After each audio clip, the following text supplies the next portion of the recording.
In the stillness of the night, a white officer hurls a racial insult at a black man, unaware that the man is far more than he seems.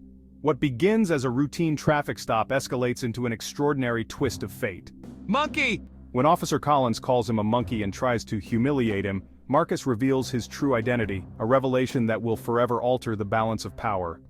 Marcus is not just another driver on the road, he is the newly appointed chief of police. What unfolds next is a series of events that will shake the system to its core, ensuring that things will never be the same. The shrill wail of a siren shattered the silence as Marcus glanced in his rearview mirror. The pulsating blue lights illuminated his surroundings, and he calmly pulled his car to the side of the road. He exhaled deeply, knowing this encounter would be different from any other he had faced. Being a black man, Marcus was no stranger to the weight of interactions with law enforcement, each one carrying the risk of prejudice and misunderstanding. But tonight would mark a turning point. Officer Collins approached the vehicle with an air of entitlement that seemed to radiate off him like heat from a summer pavement. His uniform was crisp, the badge gleaming under the dim streetlight, but it wasn't pride in service that Collins exuded, it was dominance. His eyes narrowed as he took in Marcus, a figure he clearly deemed undeserving of the courtesy he reserved for others. The crunch of boots on asphalt grew louder as Officer Collins approached with deliberate steps. His towering frame radiated authority, but his smug demeanor betrayed an air of superiority. He rapped on the window with a force that commanded attention. Evening, sir. License and registration. Collins barked, his tone sharp and devoid of courtesy.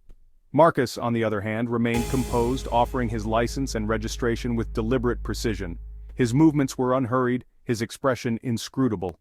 He had mastered the art of silent resistance, of maintaining dignity in the face of blatant hostility.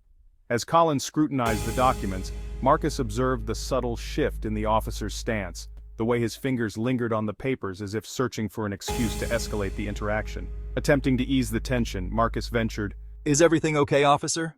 Marcus's attempt to disarm the tension, a simple, polite question, was met with Collins's dismissive retort, each syllable weighted with contempt.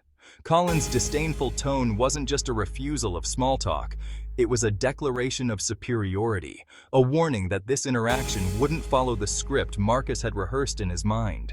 "I'm the one asking the questions here," Collins snapped, his eyes narrowing as they raked over Marcus with disdain. His posture stiffened and his gaze lingered, as if seeking a reason to prolong the encounter. "I'm just heading home, officer, nothing unusual." Collins took a deliberate step back, his eyes narrowing with suspicion.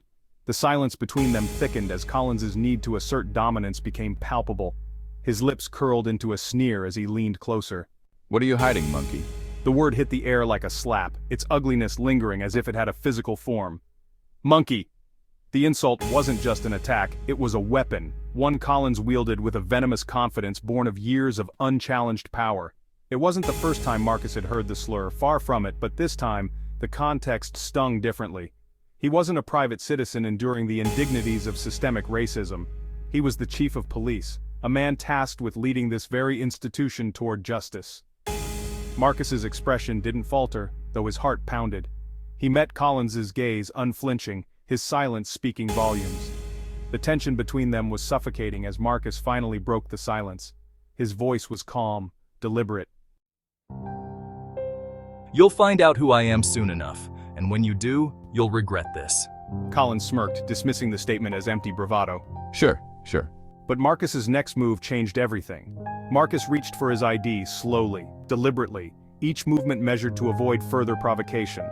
The quiet confidence with which he placed the badge on the hood of his car contrasted sharply with the chaos unfolding in Collins's mind. As the golden emblem caught the faint glow of the streetlight, Turner's face twisted in an almost comical mixture of disbelief and dawning horror. For a man like Collins, whose authority relied on the unchecked dominance of his position, the revelation was not just shocking, it was catastrophic. His mind scrambled for an anchor, a way to reassert control over a situation that had slipped through his fingers like sand. The silence that followed Marcus's calm declaration wasn't just a pause, it was a reckoning. "I'm Marcus Grant, your new chief of police," he said, a small but confident smile tugging at the corner of his mouth. Collins's face blanched, his arrogance melting into disbelief. The realization hit him like a sledgehammer. His authority evaporated in an instant, leaving him exposed and powerless. Marcus watched the shift in Collins's demeanor, humiliation painted across his face. You can't be serious. Collins stammered, his voice faltering as he tried to process the revelation. Oh, I'm very serious. Marcus replied, his tone cold and resolute. You don't get to talk to me like that, monkey. Collins' body betrayed his attempt at composure, the slight tremor in his hands, the way his jaw tightened, and the involuntary step back revealed the unraveling of his carefully constructed facade. For years, Collins had operated in a system that allowed, even encouraged, his behavior. To him, the badge was not just a symbol of law, but a license for unchecked authority. And now here he stood, stripped bare before the very power he had wielded so recklessly. Marcus, however, did not gloat. His gaze was steady, not with satisfaction, but with a somber understanding of the moment's gravity. He didn't need to raise his voice or make threats. His presence alone carried the weight of justice. In that silence, Marcus wasn't just a man reclaiming his dignity. He was an institution reclaiming its integrity.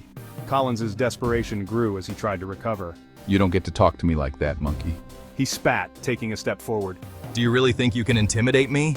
Marcus stood firm, his calm demeanor unshaken. The power dynamic had shifted and Marcus was in control now. In a frantic attempt to regain authority, Collins began rifling through Marcus's car, throwing open the doors and rummaging through the contents. His movements were reckless and desperate. Collins's desperate attempt to search the car was more than an abuse of power. It was a futile grasp at the illusion of control. His movements were frantic, almost erratic, as if hoping that sheer force of will could manifest a reason to justify his actions.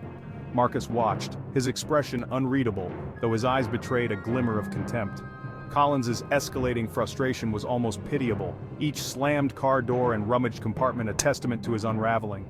You won't find anything, Marcus said, his voice steady, almost amused. Collins ignored him, his frustration mounting with each passing second. When he finally turned back to Marcus, empty-handed and seething, his venomous words felt less like insults and more like a last-ditch effort to claw back the authority he had lost. You people think you're above the rules. Collins hissed, his voice laced with venom. Marcus took a step forward, his presence commanding. Arrest me then, he said coolly, challenging Collins with his calm authority. The silence was deafening as Collins's confidence crumbled. Marcus's calmness only amplified the humiliation coursing through Collins. You can't arrest me, because I'm the one in charge here. He held up his badge once more, the symbol of his authority gleaming under the streetlights. Collins froze, his bravado extinguished. The man he had demeaned was now the man who held his career in the palm of his hand. You've crossed a line, and there will be consequences. Marcus signaled to two nearby officers who stepped forward to escort Collins. Take him in. He's suspended pending investigation. Collins, now slumped and defeated, was led away. The other officers in the precinct watched, their expressions a mix of shock and unease. The man who had once exuded unchecked authority was now a cautionary tale. Marcus returned to his office, his mind already racing with the next steps. The battle against systemic injustice was far from over, but tonight marked a significant victory. This is just the beginning. Marcus said softly to himself, determination burning in his eyes. Thanks for watching Divided Realities. If you're ready for more eye-opening stories that uncover the hidden truths of our world, make sure to hit that button and turn on notifications. Don't miss out on the next video, it's one you won't want to miss.